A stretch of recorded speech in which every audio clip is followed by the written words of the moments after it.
Hi students, and welcome to week 10 in your online lifespan growth and development class. This week we will be in chapter 10, which will cover the social emotional development in adolescence. So last week we looked at the physical development in adolescence, and this week we're moving on to more of those social emotional topics, which you know there are many. Let's take a look at this week in our module.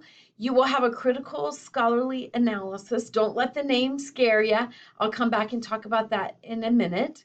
You will have a connect assignment over the importance of peers, and then your chapter 10 quiz. So let's take a closer look at this journal article or journal assignment here. And I didn't go to the right thing. Sorry. You can see I clicked on the wrong thing there. Oh, it keeps, do you see it shifting on me? Okay, here's your assignment. All right, so again, don't let the title fool you.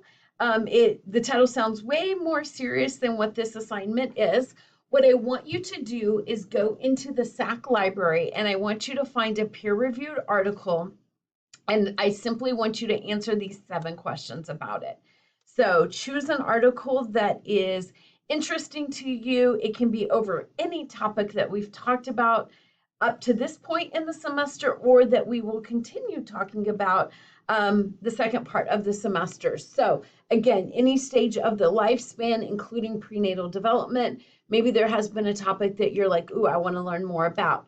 So again, you will use the library to research that scholarly article and then simply answer these 7 questions. You're not writing a paper, so you can really, question number 1 and then put your answer. Question number 2, put your answer. It can be formatted in any way, and I'm not looking for a specific length. What I am looking for is that you're thoroughly answering each of these 7 questions, okay? And then do not forget to include your APA reference in correct APA format. And so you can see that is worth 20 points. So don't forget it, and make sure that you are using proper APA referencing. If you have any questions whatsoever about this assignment or anything else for class, please don't hesitate to reach out to me. Have a great week, everybody.